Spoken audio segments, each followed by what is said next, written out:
দেশে কি একটা হরিলোট অবস্থা এবং হুলস্থুল অবস্থা শুরু হয়েছে, মানে বাংলাদেশের ইতিহাসকে কিছুই রাখতে দিবে না। এই যে নব্য নব্য ছেলেপেলে, কয়েকটা বাচ্চা ছেলেপেলের কথায় বুড়া মানুষগুলা চলছে। আজকে বাংলাদেশের প্রধান উপদেষ্টা অন্তর্বর্তীকালীন সরকারের ডক্টর মোহাম্মদ ইউনূস, তার বয়স 80-র উপরে।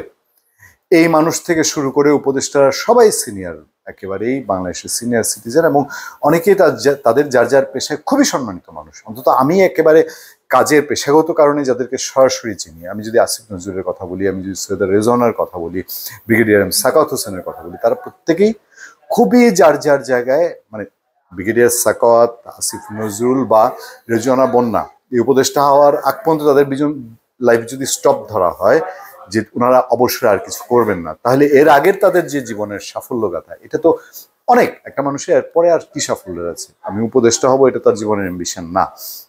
যাই হোক, এই লেভেলের মানুষগুলা থাকতে এই যে আন্ডা বাচ্চা বাচ্চা কাচ্চা এই 25-27 বছরের ছেলেপেলের কথাই চলছে। প্রশ্নটা হচ্ছে, আজকে হাসনাত আবদুল্লাহ যে কর্মটা করেছে, এই কর্মটা যে উদ্ধত্ত, যে সাংঘাতিক রকম বিষয় সেনাবাহিনীর সম্পর্কে বা সেনা প্রধান সম্পর্কে থাকতে, এই কাজটা যদি আর কেউ করতো, দেশের আরেকটা 25-30 বছর বয়সের ছেলে করতো আজকে থেকে 5 দিন আগে, তাহলে তার অবস্থাটা কি হতো, তার পরিণতিটা কি হতো? আমি সেদিকে নজর দিয়ে আপনাদেরকে অন্য আরেকটা খবরে যাব। ওই যে বললাম, আমাদের ইতিহাস, ঐতিহ্য, আমাদের সংগ্রাম সবকিছুই এই 90দের একটা ইমোশন, একটা সেন্টিমেন্ট, একটা অপরিপক্কতা, যে শব্দটা সেনা সদর দপ্তর ব্যবহার করেছে, তাদের যেসব কি বলে টোটালি ইমেচিউরিটি এবং একটা হঠকারী বিষয়, একটা অহমিকা, দম্ভ, এইসবের মধ্যে একেবারে আমাদেরকে পুরোই 71 সাল আমি দেখিনি, ভুলে গেলাম। পড়াশোনা তো করিয়েছে পিতামাতা, এখন না হয় পড়াশোনা উচ্ছন্নে, তারা পড়াশোনা সব ছেড়ে দিয়ে পড়াশোনা ছেড়েছে, ব্যাপক কামাই রোজগার হচ্ছে শোনা যায়, এবং বিয়ে শাদী করেছে। তারা মোটামুটি 40-50 একটা মানুষের যে লাইফ, সেই লাইফ বেছে নিয়েছে। তো এরা ওই 71-এর ইতিহাসকে অস্বীকার করবে, 71-এর ইতিহাসকে শুধু নাম কাওয়াজতে জোর করে বলাচ্ছে। কেউ বাঙালির যখন ইমোশনে লেগেছে, বুঝতে পারছে জিনিসটা তেরিং বেরিং হয়ে যাচ্ছে, তখন 24-এর পরে বলে 71-এর নাম। এই জায়গাটায় বিএনপির অপছন্দ। বাংলাদেশে কয়েকটা ক্রুশিয়াল জায়গায় বিএনপির ভূমিকা নিশ্চয়ই ইতিহাসে লেখা থাকবে। সেই জায়গাগুলোয় বিএনপি আবারও কথা বলেছে। 71 ও 24-কে এক কাতারে আনার প্রস্তাবে বিএনপির দ্বিমত।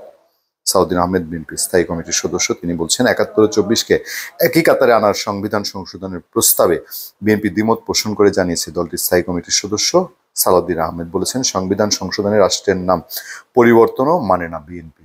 চিন্তা করেন, রাষ্ট্রের নামে হাত দিয়েছে এবং তারা 71 আর 24 এক কাতারে দেখছে। বাংলাদেশের ভেতরে অভ্যুত্থান হচ্ছে, পৃথিবীর বিভিন্ন দেশে অভ্যুত্থান হচ্ছে, স্বাধীনতার সাথে তুলনা করা যায়? স্বাধীন হয়েছে? কি স্বাধীন হয়েছে? এই তর্কে তো যেতেই পারি আমরা। এরা 24-এ যে স্বাধীনতার কথা বলে এখন কি খাওয়াচ্ছে আমাদেরকে? আমরা সেই কোনো ফল, এটা যদি স্বাধীনতা বলেন 24-এ, তো আমরা পরাধীনই ভালো, তাই না? 24-এ যে কারণটা হয়েছে, লাভের লাভ একটাই হয়েছে, শেখ হাসিনা আওয়ামী লীগ বিদায় হয়েছে। তারপরে শেখ হাসিনা আওয়ামী লীগের পরে ওনারা কোন রসগোল্লা আমাদেরকে খাওয়াচ্ছেন?